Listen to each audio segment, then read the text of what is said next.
So back then, there are these different kinds of monsters for you. And over time, this is like one of the original Draculas back in 1931, or Frankenstein. These things were absolutely terrifying to people back then, not so much to us now. So there's something about transformation and how these things change over time. There's the notion of the golem, the clay figure in Jewish culture, that also is a really, really resonant idea. And of course, this being the source of what goes on, the well in the ring rather. Has everyone seen these? Have you seen this film? Was there a film list to go with this program? I just realized that would have been really great. Yeah, we had a bibliography, but Jill, if you can think of any other significant films, you can always make suggestions, which would be definitely wonderful. I've got an extra list to add. This is a more recent version of the story that I was just referring to, the Mezzotint, where the guy in the middle buys this print, and the print looks fairly innocuous, but what he discovers over time is that the print itself changes, and it starts with a slightly creepy, sinister figure at the front who gradually approaches the house over time. And it's literally the space of an evening for this man. And the moonlight, shows what's going on. And then there's a window that's open. And I'm not going to say any more because also I don't want to ruin it for you. But some of these stories from M.R. James are really remarkable about how they open up another world of very deeply disturbing horror. Then we've got the kind of horror that gives us a little bit of an insight into us. And Night of the Living Dead was quite an amazing film for what it was showing about US society back then, and the tragedy of the figure, and I'm sorry, I can't remember his name right now, who gets shot at the end. And again, I'm probably spoiling everything for everybody by actually referring to these points. But what happens with this film, with this horror, with the monsters in this film is quite remarkable as well. And then there's Lovecraft. Has anyone read any Lovecraft? Great. So the whole Cthulhu mythos, the notion of these really, really old ones that are behind the world in other places and how they puncture a hole through to our world, spun off loads of films and lots of ideas, but is so resonant in its the way it's described that it feels like lots of people can riff off the same kind of set of ideas and come up with new characters. So we've started to put together a list of qualities that we think from our pasts. But I want to look a little bit about who's the monster now, because things have changed. So in 28 Days Later, we've got zombies that go from the slow, sort of laborious ones that come out of Night of the Living Dead to suddenly really fast zombies. And that speed changes stuff. You suddenly have to get out of wherever you are really, really rapidly. Films like Hereditary start to play with the notion of who the monster is, in that it's, there are different versions throughout the film. And again, completely different monsters by the end of the film. And the whole thing is terrifyingly taught. In 30 Days of Night, people get trapped in a month of dark with a new bunch of vampires that have just turned up. And these vampires, basically have like 30 days to do what they want, and it doesn't take them long. Dracula as a example of vampires also changes over time. And so from the Bela Lugosi vampire back at the beginning, who's a little bit mysterious and quite sort of demure and not so talkative, now gets a treatment with Stephen Moffat and Mark Gatiss that takes them in another direction, a more contemporary one, about how a vampire might survive and how the rules can be pushed. Some rules stay, some rules get pushed. So partly coming back to the monsters that we're looking at, there are often a set of rules by which they exist and a set of rules by which they can appear, and also how they can be killed. As I've already mentioned, my favourite is the xenomorph in Alien, and if anyone's not had a chance to explore this set, they're absolutely fascinating also for how they morph over time. So this is the original costume produced for the Ridley Scott version in 1979, which, I mean, and it feels amazing it was that long ago, to Cameron's version in 1986, to the swimming xenomorphs in Jean-Pierre Jeunet's Alien Resurrection. And that was really, really remarkable to see them swimming as they make their way towards you. Again, going back to the movement that we were talking about earlier, the way they moved in water and the way they move in space has also been something that's changed too. And then in Covenant, we've also got it with, you know, in a windswept spaceship hugging xenomorph that's got spit everywhere, that's just really gross, but also relentlessly banging on the screen of the spaceship to try and get in. And it's just absolutely so compelling for me. Might not be for you. This is the moment where the mild-mannered and naive policeman in The Wicker Man works out what's going on, and the look of shock and the horror that he is portraying through this is something that's really interesting as well, I think, about how where the again, that the monstrousness is in the crowd and not in this person, and it is totally not what he expected. Again, I'm trying to not spoil it.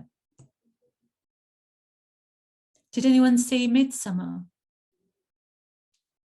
Great. And so for anyone who loves some folk noir and folk horror, I mean, for me, this is, having been brought up in London, folk horror is absolutely terrifies me.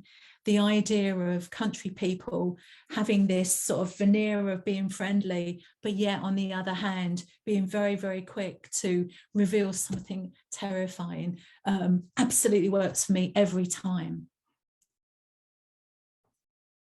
Thinking about Ben Wheatley, another director who also takes nature off in a very interesting way in The Earth. So looking at spores and microfungal kind of properties as well, which is really, really brilliant about how that affects the human being, and also the notion of no escape. I mean, she's wearing a suit in order to keep the pores away and be able to function. And then we've got some of the more recent examples. This is a little bit a while ago. So Jordan Peele's Get Out starts what some people call, and you might have already had this conversation, about the notion of elevated horror. So horror that connects with much more social contexts. And also with Us, which had a mirroring of one realm and another. How fantastic that is when you start to bring these ideas into the world. More recently, well, this is the 1992 version, the notion of urban myths and legends, and bringing the notion of a killer who is killing for revenge as a result of being absolutely, I mean, tortured beyond all belief. has been a really fascinating model, because also the summoning of that kind of person. So I can't remember if it's 4 or 5 times you have to say the name in a mirror, but what happens and what you unleash when you do that is really interesting too. So we might also think about what's the summoning of this monster, what brings it into being. Of course, Nia DaCosta came back with the recent production last year, bringing the whole notion of Candyman into an even more contemporary setting about what this kind of character might do, what kind of role it might play. And the ending for me was really revealing about what a monster might be for, and what role it might play in an environment where people are under duress and oppression and being treated abysmally in every normal everyday culture, and what that kind of spirit might do for people.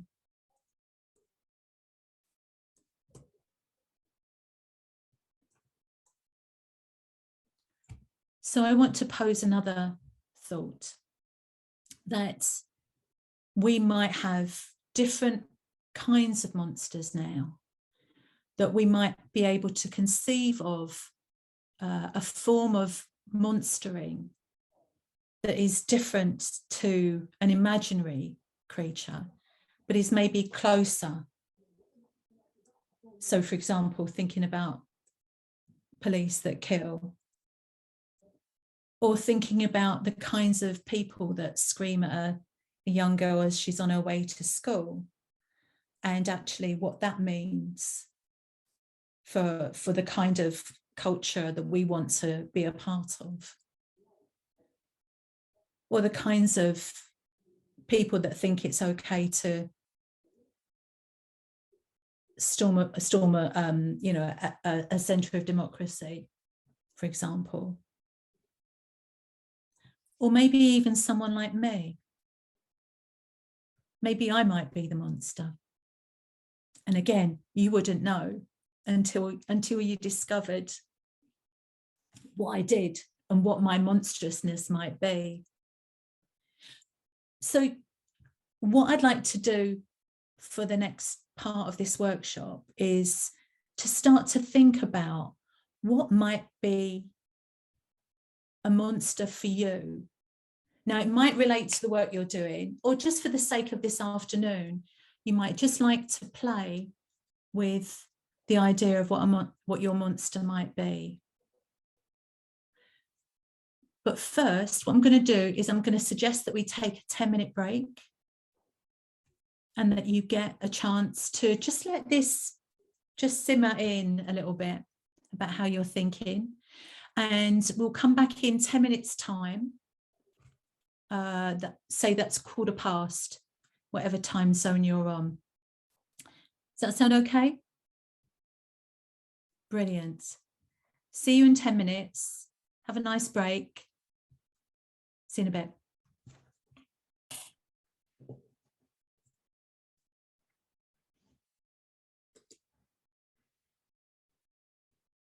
Should we pause the video? Yeah.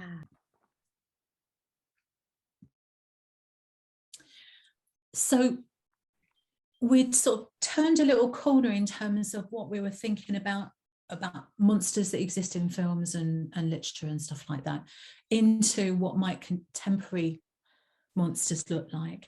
And I asked you to go away for 10 minutes and have a think about who your monster might be. And this is the starting point of the work we do. So I'm not expecting it to be fully fledged, but I'd love to hear, if you're ready, just to tell us who they are right now before you change them. You might not have a name for them. You might have a thought so far. I have an image. Great. Go, Pauline. Can I show? Yeah? Yeah, please. Um, And you're also welcome to put it on the board. So the mural that we've got on the right-hand side is a space for all of your monster stuff. Oh my God, the Church of the Golden Arches.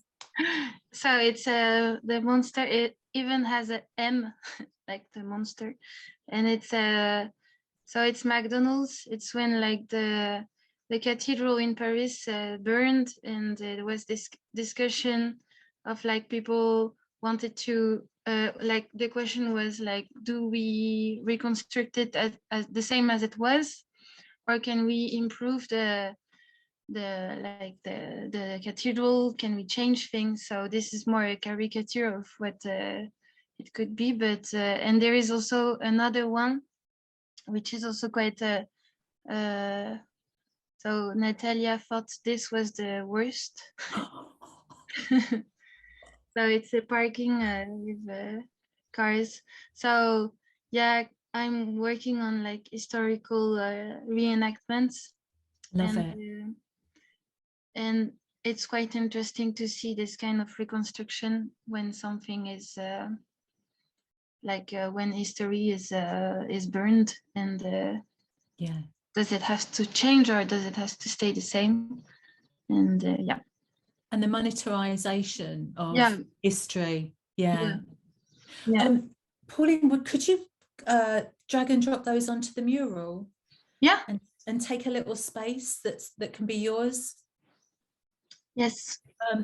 The thing with the mural is you can go much closer up, so you can actually make the space work more for you. But fantastic, thank you for that. Anyone else? Hello. For me, Hey, go on. thanks. For me, the monster currently now is like people in society who aren't open to social change. So I feel like as people, we're sort of getting to a place where like we're getting topics of like non-binary people and like people coming to the surface of that through like pop culture and mainstream society. But there's a lot of people who, whether it be religion or their own personal beliefs, are very like stagnant. So for me, that is the current monster. Great. Fantastic. I hope you can start to really flesh that out as well about them. Brilliant. And again, you might want to give them a label. You might want to give them some powers. You might want to give them some properties, or you might want to think about where they are. And that's what we're going to do when we go back into this, is start to explore the nature of this staticness. You know, why they're being static, what's that for, and how does that work? Would anyone else like to throw in a half an idea? Bianca and Kat and I kind of like came up with a grouped one. Bianca, do you want to share like the really long name for it? Yes, so we were thinking about like the digital marketing infrastructure based on data analytics. So it's connected to this, maybe it could be the cookie monster that sort of works as a desire machine. And so that Not the cookie models monster. also our behavior, that models our behavior and also works as a sort of mirror. And yeah, and creates our desires, like what we should desire and also who we should become. Like it's always this it's this feedback loop that it creates.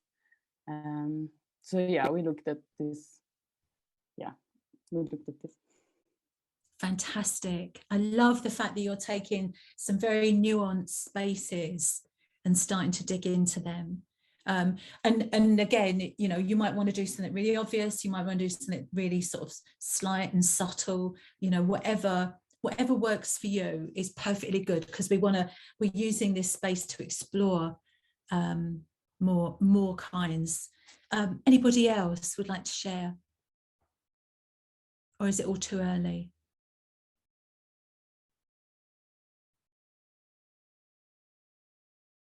No, it's too early. Okay, so I'm going to ask you to go back with the person you were working with before. And I want you to sort of flesh out who this, you know, wherever you've got to so far, you might have a feeling, you might have an action, you might have a character, you might have a behavior, whatever is leading on that. I want you to start to drill into it a little bit more. So I want to know, what's the story behind this monstrousness, or this, you know, this monster character? How did they get to where they are?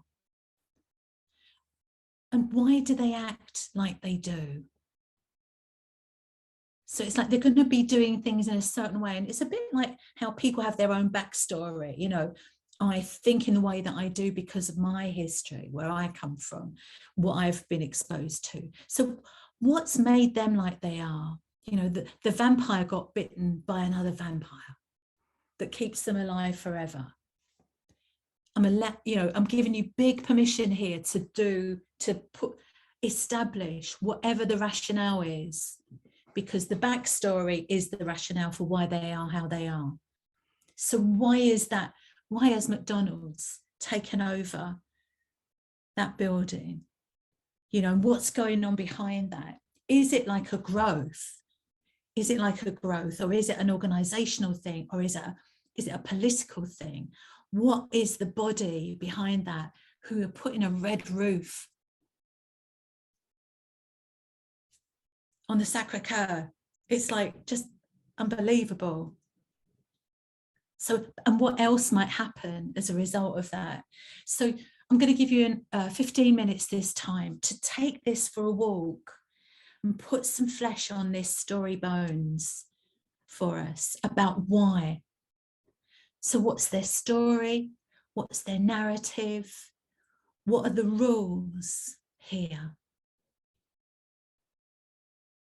One last thing is, where might we encounter them? Now I can put these questions in the chat as well, so you've got them.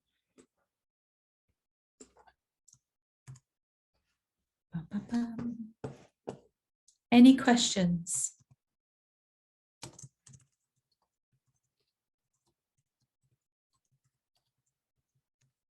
No? Does it all make sense?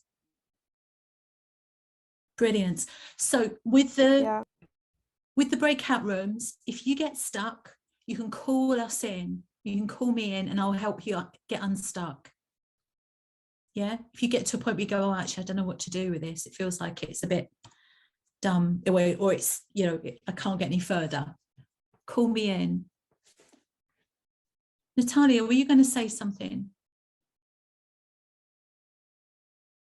No, someone was going to say something and I talked over you. No? Okay, cool. Oh, yes, I've just sent the questions only to Aggie. That's great, isn't it? So, questions to everybody. 15 minutes. If you get stuck, give us a shout. There's a button that you can press and you can just say, come and help. Okay, brilliant. See you in 15. Hello. How you doing, Natalia and Pauline? You doing all right? Yeah, we're good. How's it going? Good. We spoke about a bit more about, like, it was actually really interesting. We ended up having a really interesting conversation about the whole, like, McDonald's and, like, capitalism and, like, the disposability of things, like the contrast of McDonald's with the church. Yeah. Fantastic. Yeah, I mean, what if capitalism was an infection? What if it was a virus? Sorry, just there's too much fun. So we're just going to do one more phase, then we're going to come back and we're going to share what you've got to. So really, this is just the last little bit, really. Aggie, I think me and you should do one as well. You know, we should have a little. Yeah, let's do it. Yeah. Yeah. Okay, we'll do one in the next session. So yes, just for this last little push, Are you finding that the story is coming okay? Like the backstory of this thing? Yeah, is that happening? Fantastic. So what I'd love you to do is to make some notes about that. I know some of you have already done it and put it on the mural. We might have to rescale everything so we can get everybody on, because it does sort of reduce really small. So it's really thinking about what now are the rules around this. You know, so yeah, I mean, particularly what are the rules? How does this work? How does this monster or this monstrous quality work in your world? And the world that it's in? The last part is, how can we defeat it? Yeah. So, you know, like the Achilles heel, the thing that, you know, if did you ever see the clash, those old Ray Harryhausen movies of the Titans in Greece that used to, and there was this big one with I can't remember what it was. It was a particular statue that would stomp around and was like knocking people over. And then Hercules goes up to it with his javelin, and there's this kind of like bolt at the back of it, this creature's heel, and he twists it round, and all the kind of energy comes out of it. So it's like, you know, with a vampire, we'll put a stake through its heart, yeah, or various combinations of different things like water, cutting its head off, stuff like that. The werewolf, what do we do for a werewolf? Silver bullet. Got it. Fantastic. What do we do for a zombie? We need to cut his head, right? Got it. I think, yeah, because they can't do anything with the heart, can you? It's already gone. So it's like thinking about those kinds of things, but also bear in mind that some are relentless, like Aggie's poltergeist. Some don't stop, and that's also part of the terror. So, you know, use your rules with, you know, the same kind of crafting to make sure that the rules make sense within the character and within the world in which it inhabits. And, you know, is that world this world, or are you inventing a new world? That's really important too. So for the last 15 minutes, I'm going to ask you to go back in your groups. I'd like you to answer those questions too. So the rules, the world that it inhabits, how we might kill it or stop it if we can. And then, because I've got to throw another thing in, because you're brilliant and you might think about this stuff really quickly, what kind of evidence might we have that they've been here? So with the alien, we've got that goopy stuff. They usually find it on the floor of the spacecraft and they go, there, you know, it's all this sort of sticky stuff. With a vampire, you might get certain kinds of things. With, you know, with Candyman, he used to leave sweets, or there were bees you could hear. So it could be an audio, it could be a physical thing. So what's the evidence of your character? Or it could be so obvious, like the golden arches on top of the cathedral. You know, that's the evidence. Fantastic. Then I'm going to ask you to come and share and tell us about these characters, because I think this stuff's too good to not share. So you might think about how you might want to talk about it. I'm going to group the mural. I'm pointing to the mural on another screen. I'm going to group it and scale it down a bit so there's more room for everybody. So if you see your stuff moving, don't worry, it's just me kind of making room for other things. Okay, I'll see you back at 30:30. And again, shout us if you need any help. I've just realized we're missing 2 people, so they're still in their room. We might have to jump in and I think they must have not got the message. That was Layla and Ludovica. Yeah. Okay, I'm going to send the questions round. Oh, fab, thanks.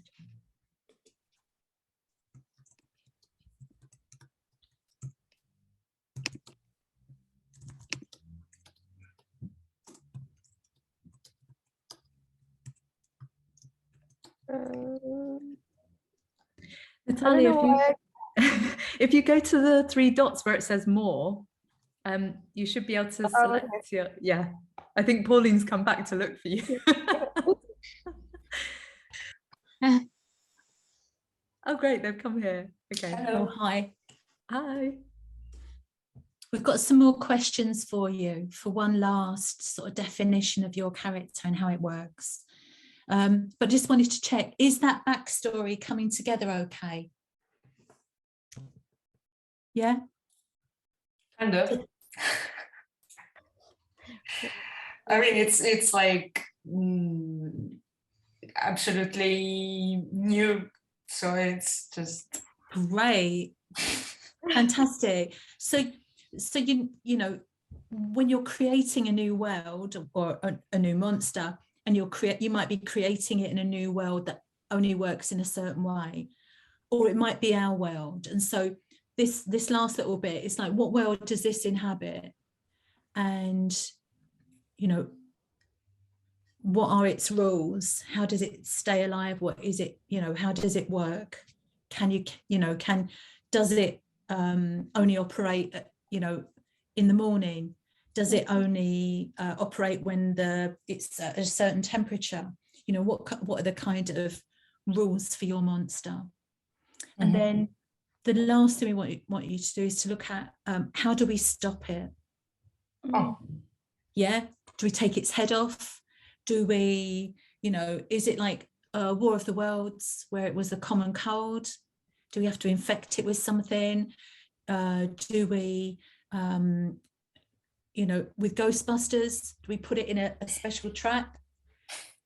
You know, what kind of device might we stop it with? But also, can we stop it? So what Aggie said earlier about that thing about a relentless monster, your monster might be unstoppable. And that might be the horror of it. And also very depressing.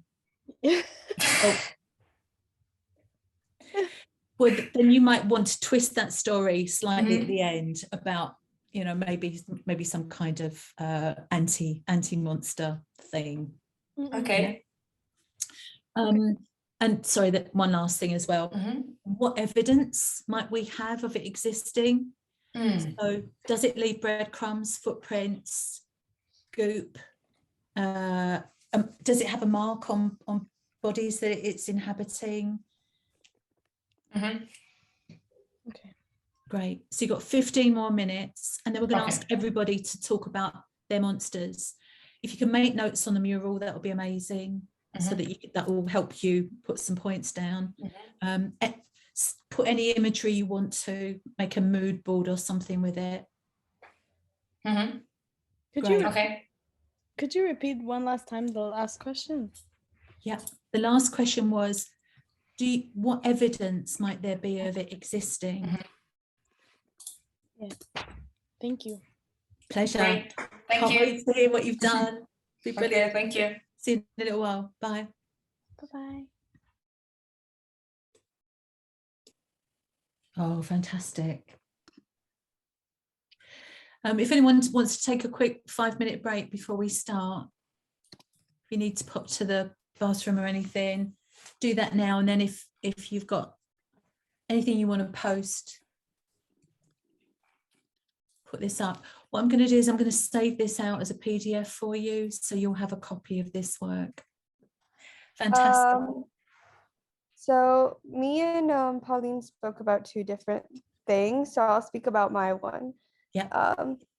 And mine was my monster was colonialism and its legacy.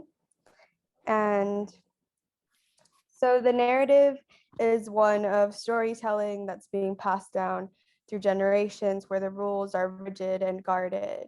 And it's set in our world and sort of ingrained into our societal DNA, where it's like passed on genetically to every generation. and it can be mutated, but it can never actually leave because it's a part of us. So your monster is a story. Well, kind of, yeah. Fantastic. Wow. And then in terms of like destruction, we spoke about the destruction of it being the destruction of humanity, because we are this story, and we are the evidence that's been here, and then we also spoke about how these monsters are often like destroyed by an outside force, like when aliens come, they're the outside force, and then humans need to destroy them. But it's never it's never like of the same category, the thing that destroys it, and like they're always in different categories. So we spoke about how humans we can't really destroy ourselves. So an outside force that we spoke of coming to destroy us would be like nature, and like colonialism's like legacy of capitalism, and how that leads to global warming and will eventually destroy us. And if we are not destroyed, we'll just like take this legacy of colonialism to like space.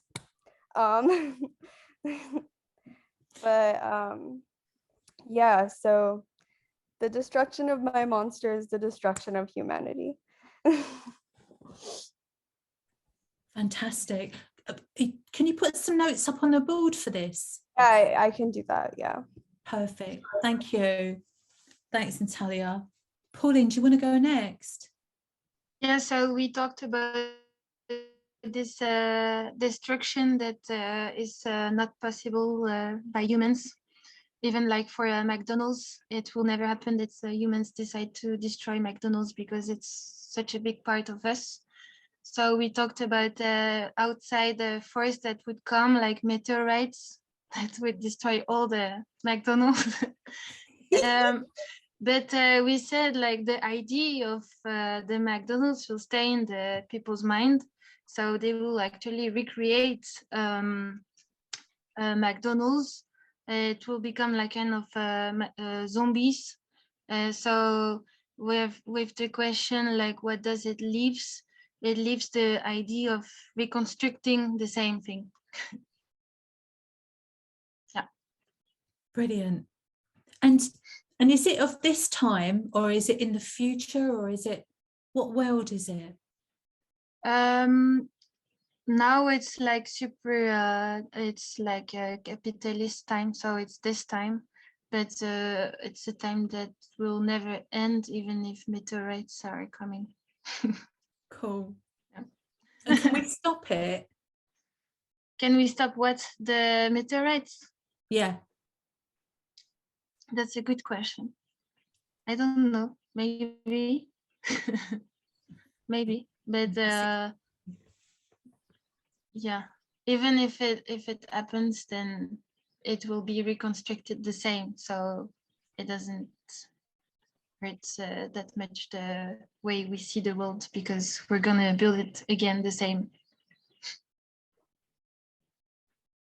Right, because we've got those patterns built in us. Yeah, the pattern will stay. Yeah.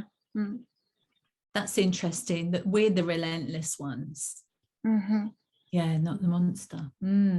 That's fascinating. Thank you. Me and Aggie came up with one as well. And it just feels fair that we should share ours too.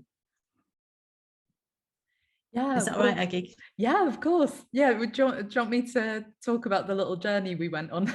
Is that right? And I'll join in with what I remember. Yeah, no, it was, I was talking to Jill about, we started talking about the workshop that we did with Uma the other day when we were writing stories out and we were putting everything on paper.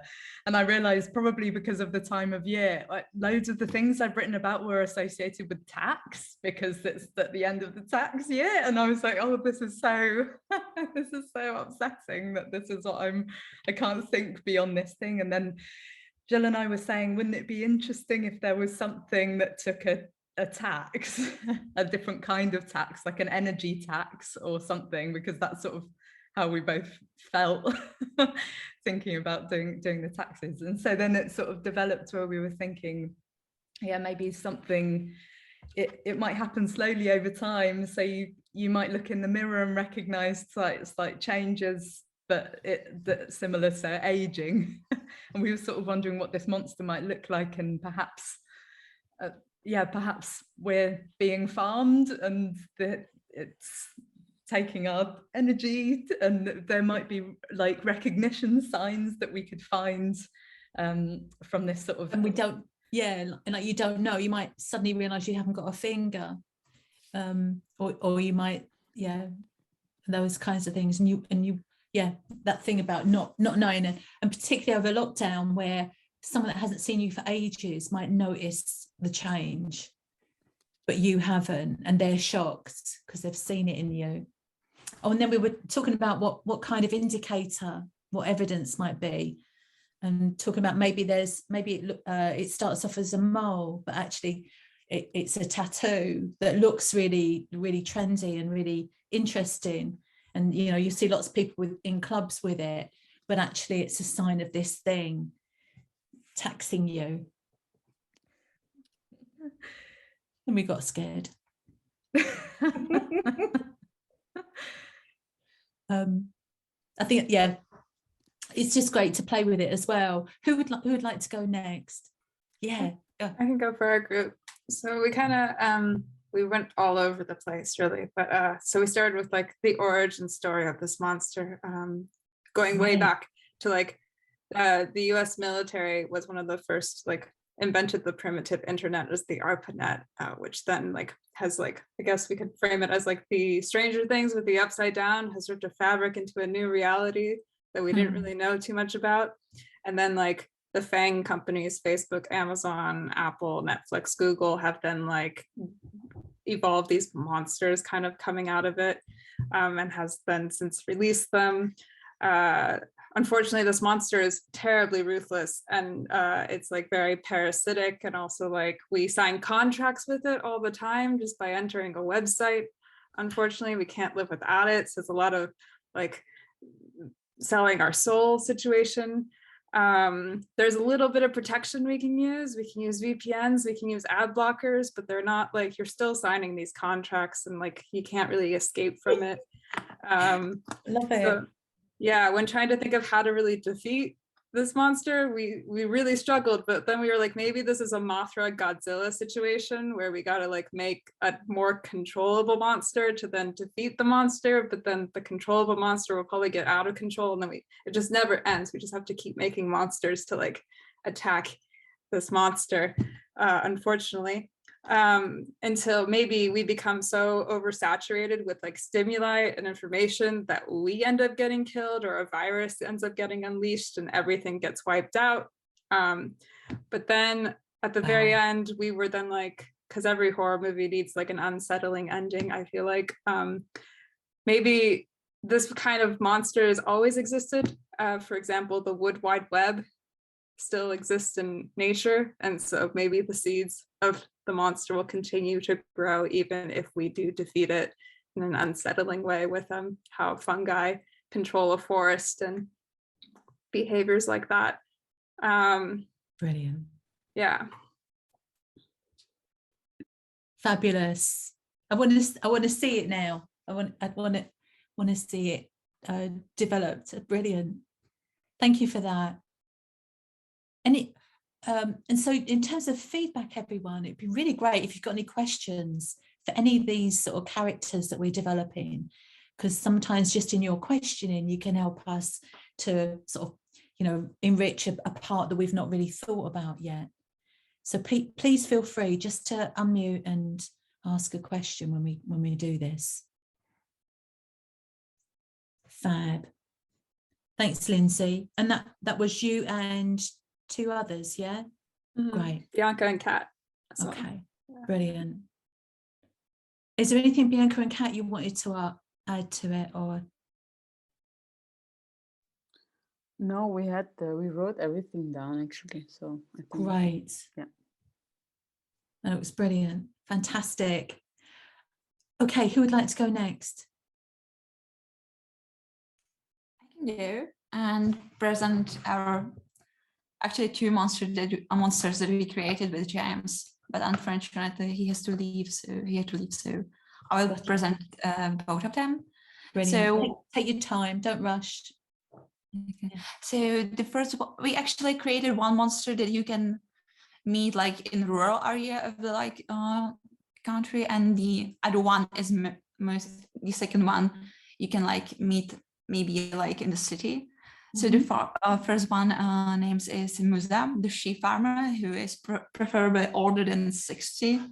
Like he's old guy.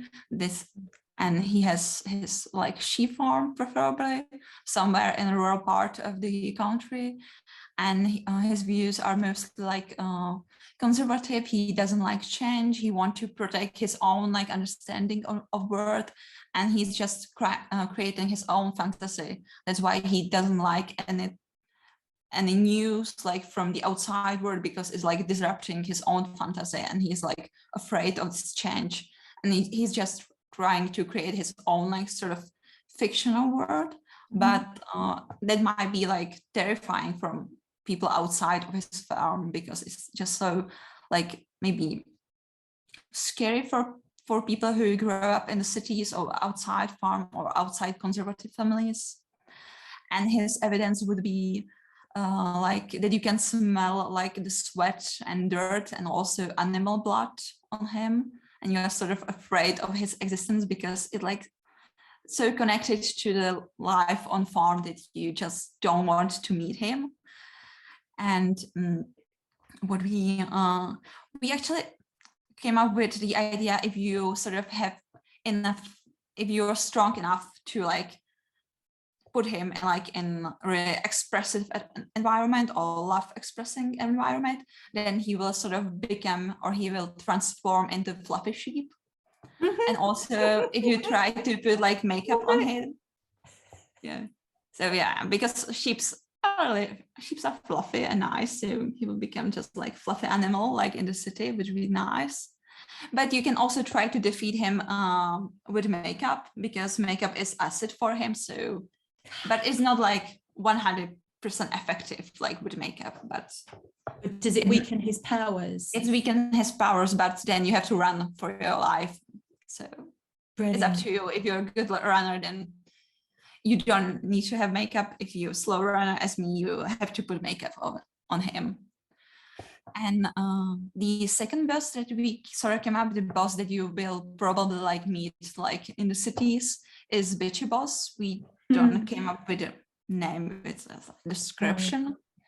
And it's somebody in like 50s or 40s who is a little bit afraid that she or he or she will lose their jobs. So they're trying to perform as best as they can, but sometimes it could be shift into like this sort of toxic behavior, because they sort of try to mimic the toxicity that is part of the industry in which they work. So it's a little bit unpleasant, because they will not try to question the system or the rules that are put in the environment.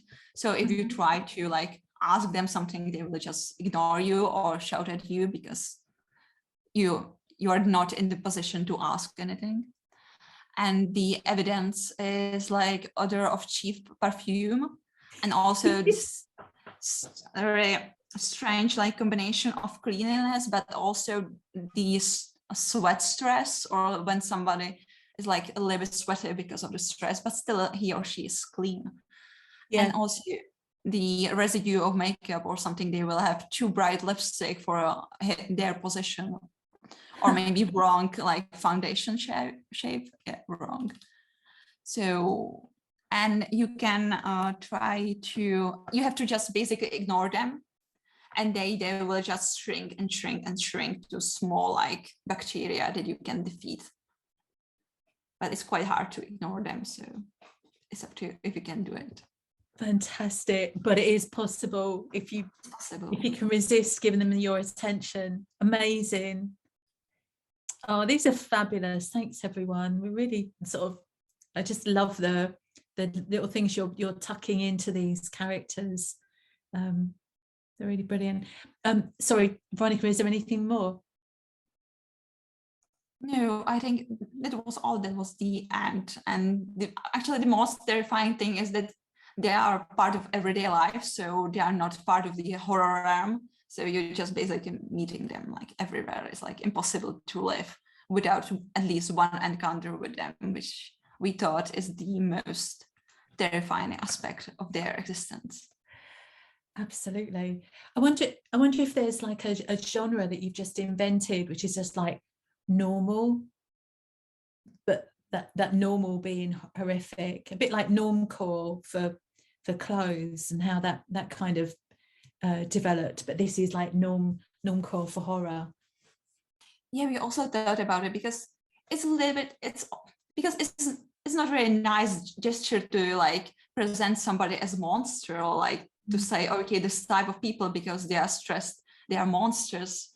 So that's also maybe the reason, because it's, I think it's a little bit challenging to like create this normal core horror in this way, not to be like offensive too much, or to be like in the aspect of horror without being just like not nice, to be without being mean. But they are monsters, so you can be mean to monsters, right? True, but also I quite like this idea that like you might not be a monster like 24/7. The fact that like, you know, I'm just thinking of the types of things you picked out, and you know, you get all those cheesy mugs that say like, don't talk to me before I've had a cup of coffee because I'm whatever, like one of those sort of things. So I think like, you know, there's always times of the day where I think like, oh, I might not be so pleasant at that time, and these people might be reasonable at certain times and not others. Yeah. So they might, yeah, I find that quite interesting. Brilliant. And so we've got one or two more. I can't remember whether you're doing one each or whether you're doing one together. We did one together. Right. So we've put some information there. So it started because we were both like thinking about something that was invisible and that was potentially possessing everyone. So it immediately took the shape of a spirit. So we ended up with the golden fog, or the fog from the New World. The backstory is that they are a spirit or a cloud or a fog that erases the capacity to care and empathize.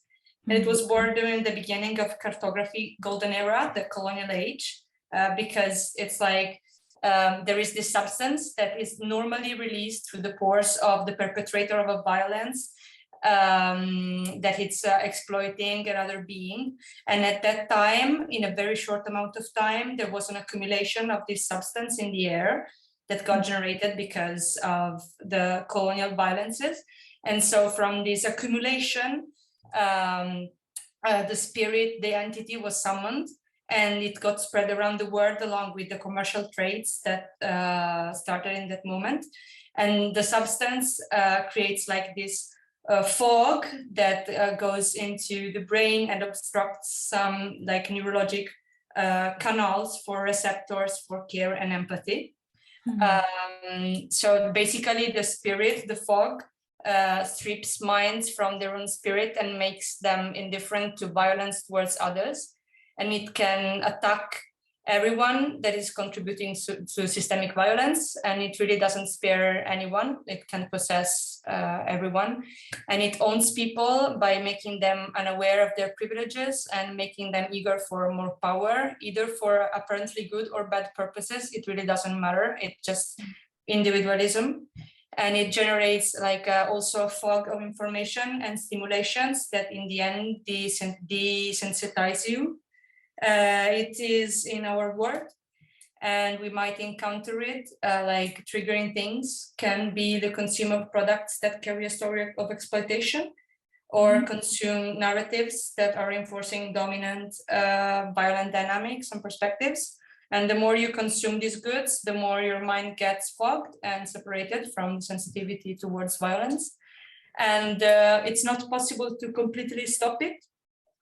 Because it always exists, the substance, but it can be contained. And we ended up elaborating this very romantic thing that is, it can be dispersed with, like there was this word game with care and sea air.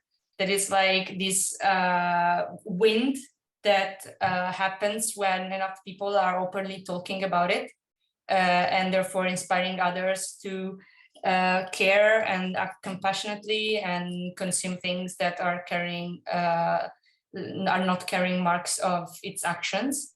And like only realizing its existence with this like air of these voices is reactivating the path to your brain's center for empathy and ethical actions. And the thing that is obstructing also made Laila come up with this wonderful, like I love this term, that is colonialism. And there's like the proof of this fog is in the pictures that we have put under the description of the monster. Amazing.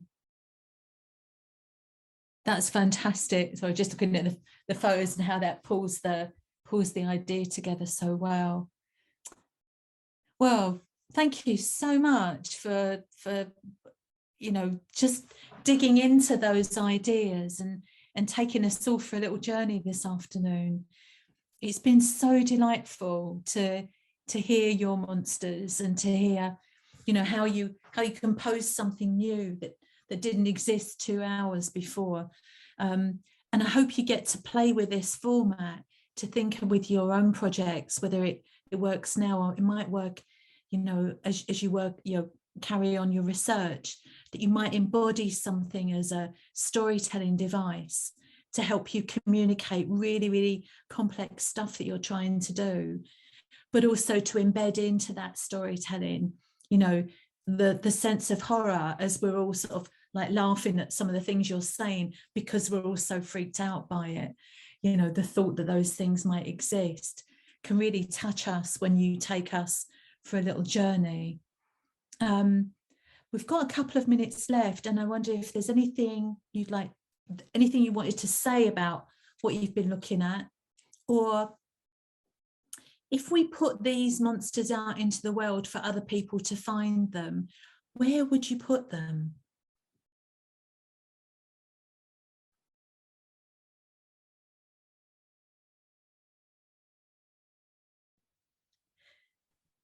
I just one suggestion. I love the idea that those of you who are talking about McDonald's, could you print things on a serviette and put them, drop them off in various McDonald's around in different places? And has the country guy on with his arm on the truck, has he got his own Facebook account?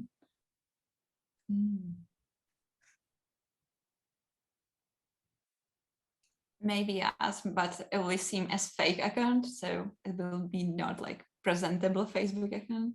Right. If we had another day and another session, one of the things I'd love to do is a little trail where people could encounter your monsters in different places, and we could check in with them and find out what they would. Right, we'd definitely be a cookie. Love it.